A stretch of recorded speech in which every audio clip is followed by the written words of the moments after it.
बिस्मिल्लाहिर्रहमानिर्रहीम। अस्सलाम वालेकुम viewers, welcome back to you in simple Pakistani cuisine. आज अपने व्यूअर्स के लिए लेकर आई हूँ लजीज़ और खुशबूदार वाइट मटर पुलाव की रेसिपी। बहुत ही सिंपल अंदाज में ये रेसिपी आपको बनाना सिखा रही हूँ, जिससे इतने मज़ेदार चावल बनेंगे कि आप खाएंगे तो आपका दिल खुश हो जाएगा। आपको इस रेसिपी में चावल बनाने का तरीका बता रही हूँ, जिससे बहुत ही खिले खिले चावल बनेंगे और टूटेंगे भी नहीं। तो फिर वीडियो को स्किप मत कीजिएगा, एंड तक ज़रूर देखिएगा। पसंद आया लाइक और शेयर ज़रूर कीजिएगा। Hey there. Subscribe to my channel. And also press this bell icon. जी तो व्यूअर, शुरू करती हूँ पुलाव की रेसिपी को। सबसे पहले मैं डाल रही हूँ कुकिंग ऑयल, तकरीबन आधी प्याली, और ऑयल को कर लेना है गरम। ऑयल गर्म हो जाने पे इसमें डाल रही हूँ 2 अदद पत्ते तेज़पात के, साथ में 1 अदद बादियान का फूल, 3 से 4 अदद हरी इलायची, लौंगे 5 से 6 अदद, दालचीनी के छोटे टुकड़े 2 से 3 अदद, साबुत काली मिर्च 10 से 12 अदद, और साबुत ज़ीरा आधा चाय का चम्मच। इन तमाम साबुत अज्जा को गरम तेल में कड़कड़ा लेना है। रेसिपी में साबुत अज्जा इसलिए शामिल कर रही हूँ क्योंकि इन्हीं से बनेगा खुशबूदार पुलाव और जायका भी बहुत अच्छा बनेगा। मज़ीद शामिल कर रही हूँ 1 अदद दरमियाने साइज़ की कटी हुई प्याज। यहाँ मैं बता दूँ कि प्याज को तल के सुनहरा नहीं करना है, बल्कि इसको हल्का सा ही तल के नरम करना है, क्योंकि पुलाव को वाइट कलर देना है, तो इसको ज़्यादा तलने की ज़रूरत नहीं है। यहाँ प्याज तल के नरम हो गई है, तो इसमें डाल रही हूँ मैं 1 खाने का चम्मच अदरक लहसुन का पेस्ट, और पेस्ट को हल्का सा भून लेना है। मज़ीद में शामिल कर रही हूँ 4 से 5 अदद कटी हुई हरी मिर्चें। हरी मिर्चें अगर कम तीखी हों तो आप ज़्यादा भी डाल सकते हैं, और यही हरी मिर्चें पुलाव का फ्लेवर बढ़ाएंगी। मज़ीद मैंने ऐड कर दिया है इसमें 1 चाय का चम्मच कुटी हुई सौंफ का, 1 चाय का चम्मच कुटा हुआ खुश्क धनिया, पिसा हुआ गरम मसाला आधा चाय का चम्मच, और नमक हस्बे जायका। तमाम अज्जा को थोड़ा सा भूनना है ताकि इनका कच्चापन ख़त्म हो जाए।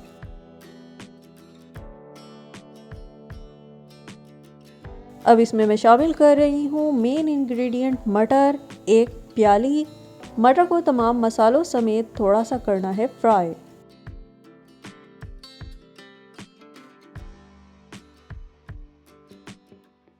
यहाँ पे मैं शामिल कर रही हूँ दही, तकरीबन आधी प्याली, और दही को डाल के मटरों समेत अच्छी तरह से पकाना है। दही को मैंने इसलिए शामिल किया है, इससे हमारे पुलाव का फ्लेवर बहुत ही अच्छा हो जाता है। दही डाल के पकाने से अब इसका पानी और चिकनाई दोनों निकल आएंगे। दही डाल के भुनाई कर लेने के बाद अब इसमें मैं शामिल कर रही हूँ पानी, तकरीबन 4 प्याली। पानी मैं इसलिए डाल रही हूँ क्योंकि पानी डाल के कुछ देर इसको पकाना है ताकि इसमें मटर गल जाएं। अब इसको 5 मिनट के लिए ढक के पकाऊंगी। जी व्यूअर्स, यहाँ मैं आपको दिखाती हूँ 5 मिनट तक पकाने के बाद हमारे मटर जो हैं पक्के हो गए हैं नरम। यहाँ पे हमारे पुलाव के लिए बड़ी अच्छी सी यखनी पक्के हो गई है रेडी। जी व्यूअर्स, यहाँ पे मैं शामिल कर रही हूँ चावल। अपनी इस रेसिपी में 2 प्याली चावलों का इस्तेमाल कर रही हूँ। चावलों को धो के कुछ देर मैंने भिगो के रख दिया था। आपने देखा था यखनी बनाने के लिए मैंने 4 प्याली पानी इसीलिए शामिल किया था क्योंकि चावलों की मिकदार 2 प्याली है। अब चावलों में मैंने नमक ऐड कर दिया है क्योंकि मुझे जायके में कम लग रहा था। नमक और दीगर अज्जा को थोड़ा सा चम्मच चला के चावलों में किया मिक्स, और यहाँ पे मैं अब ढके बगैर चावलों को पकाऊंगी, इसीलिए मैंने पानी की मिकदार ज़्यादा रखी थी। जी व्यूअर्स, आप देख सकते हैं कि जैसे जैसे चावल पक रहे हैं इनका पानी खुश्क हो रहा है, लेकिन पकते हुए चावल जो हैं खिले हुए से नज़र आ रहे हैं। यहाँ पे अब चावल दम लगाने के लिए रेडी हैं, तो आँच हल्की करके मैं इन्हें 10 से 15 मिनट ढक के दम पे छोड़ दूंगी। जी व्यूअर्स, चावलों को मैंने तकरीबन 10 मिनट तक दम लगाया है। 10 मिनट के लिए फिर चूल्हा बंद करके इन्हें मैंने छोड़ दिया था। यहाँ पे अब परफेक्टली हमारा वाइट मटर पुलाव तैयार है। बहुत ही अच्छी से इसमें महक उठ रही है। जो मैंने इसमें साबुत अज्जा का इस्तेमाल किया था उनकी वजह से बहुत ही खुशबूदार पुलाव पक के तैयार हुआ है। और आपने देखा कि बहुत ही कम इंग्रेडिएंट्स का मैंने इसमें इस्तेमाल किया है, सिंपल इंग्रेडिएंट्स का इस्तेमाल किया है जो घर में इजीली अवेलेबल होते हैं। यहाँ पे अब आप देख सकते हैं कि हमारे चावल का एक एक दाना खिला हुआ है, बहुत ही खूबसूरत लग रहा है और ये चावल खाने में भी उतने ही लजीज हैं। मैंने ये रेसिपी कुकिंग ऑयल में बनाई है, लेकिन आप चाहें तो इस रेसिपी को घी में भी बना सकते हैं, जिससे बनेंगे और भी ज़्यादा रसीले और मज़ेदार सा वाइट मटर पुलाव। अब यहाँ पे कर रही हूँ अपने चावलों को मैं डिश आउट। आपने देखा कि मैंने कितने सिंपल अंदाज से आपको इतना मज़ेदार सा मटर पुलाव बनाना सिखाया है।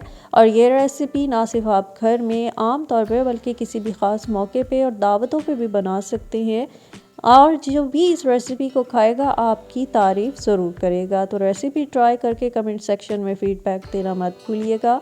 रेसिपी को लाइक और शेयर ज़रूर कीजिएगा। साथ में चैनल को सब्सक्राइब करके अपनी सपोर्ट देना मत भूलिएगा। इसके अलावा हमें फेसबुक और इंस्टाग्राम पे भी लाइक और फॉलो कीजिएगा। अपना बहुत सारा ख्याल रखिएगा, मुझे अपनी दुआओं में याद रखिएगा। इसी तरह की मज़ेदार आसान रेसिपीज़ आपके लिए लाती रहूँगी। अल्लाह हाफिज़।